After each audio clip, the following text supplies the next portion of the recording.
I kind of like this version of the Titans, and I hope that someday they get their own show. Oh, burn! If you watch Titans on DC Universe, you know exactly what I'm talking about. But there's a glimmer of hope with that end credits scene. So good. In fact, it's so good, I made a whole separate video about it and what I hope is coming for season 2, and you can check that out via the link in the video description. But to be fair, I mean, while the end credits scene like pushed things over the top and got me like really excited for season 2, I did enjoy, I'd say more than 50% of the time, Titans during its first season. And we're going to talk about that. I'm going to review the season as a whole, particularly because I had an epiphany about it, which really helps you to understand what it's, I think, maybe trying to do, or should be trying to do. But first, let's talk about what I know you all want to talk about, and that's the season 1 finale of Robin versus Batman, which I enjoyed as well. I thought it was a little unfortunate that once again even the season finale was not Titan centric.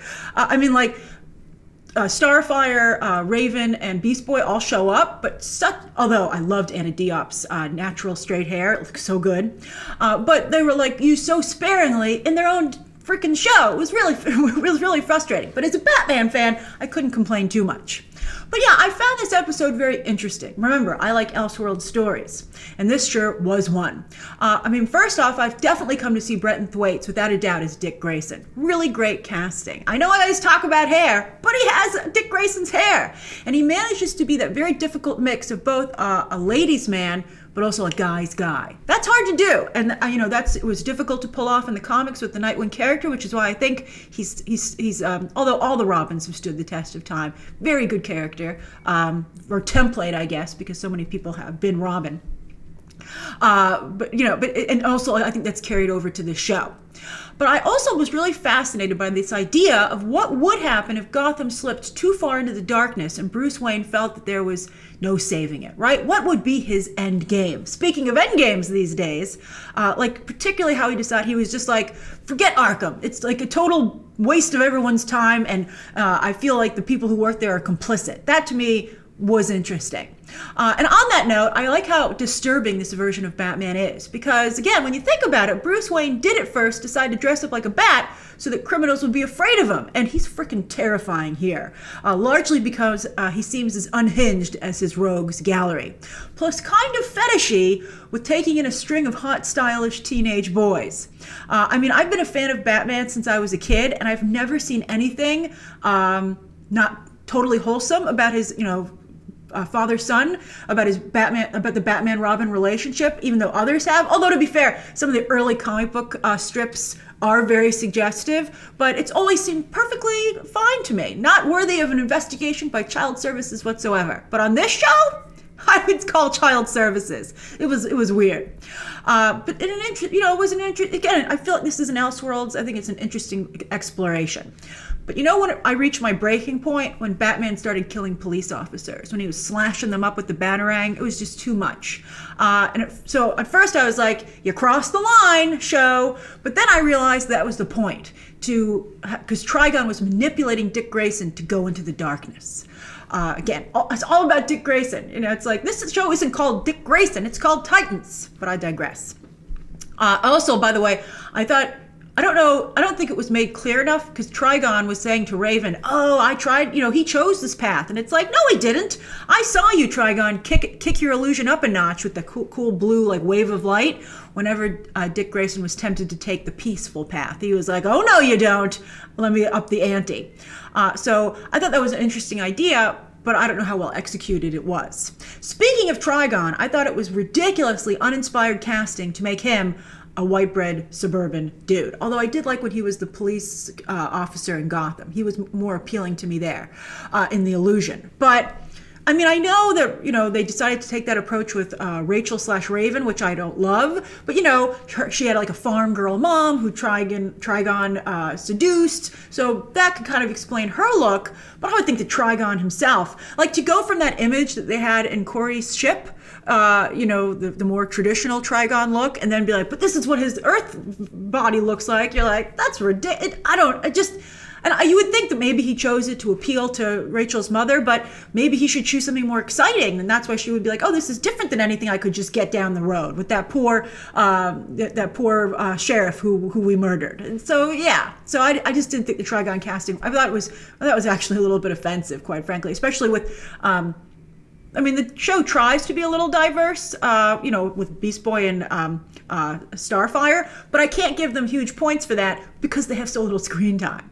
All right, and again, as I said, if it weren't for the end credits scene, I would have found the season 1 finale very unsatisfying, particularly because, by the way, I talked about this in my end credits discussion, they never got to that footage that we saw behind the scenes of everyone with a different look, apparently in the future. And they haven't apparently started shooting season 2 just yet. It's supposed to go into production soon, though, so I don't know what was going on there. I don't know what they were filming. I don't know why they didn't use it, but all right. I was disappointed not to see that. But overall this season, the saving grace of the show, I want to touch on something really quickly. I did kind of like Gotham. At first I was like, this is ridiculously dark. And also it was so stupid. They're like, people are having sex in the streets, giggle, giggle. I'm like, grow up, Titans writing room. It was just really juvenile. But it did make me think Gotham would have to be such a horrible place to create a person like Batman, and how that would make him differ so much from the Justice League, not only in his methods, but his worldview. So I kind of liked it. I liked it a little bit. Again, it was a little too much and it wasn't sophisticated enough, which is a problem with this show. But it was interesting. All right, so anyway, overall, this season, the saving grace has been the casting for sure. And while Thwaites is the crown jewel of the casting, pretty much everyone on the show is incredibly well cast. Even Hawk and Dove, who take up way too much time this season, they're still appealing. It's a lot of beautiful, muscular people. And, at first you wonder, well, maybe the show should have some more character actors. But I'd actually say no, because of this epiphany I had about the DCU Titans show. So at first, for the first couple of episodes, and I was talking to a friend of mine about this, we would joke about it, everyone is the hooker version of what they are in the comics. And I joked to myself when I was watching, and I was like, or like a former Disney Channel star. And that's when I had my epiphany. Because sidekicks are like the superhero version of being on the Disney Channel, right? You grow up too fast, but you're still expected to be a cute little kid. So it makes perfect sense that just like Disney Channel stars, these sidekicks would rebel as they try to reclaim their personas and be seen as adults. You would overact in an adult way to break away from the kiddie persona that you were so entrenched in. I thought that was really interesting, but I just don't think this show is sophisticated enough to really run with that, to explore it fully. You're noticing a theme in what I said about the Gotham stuff too.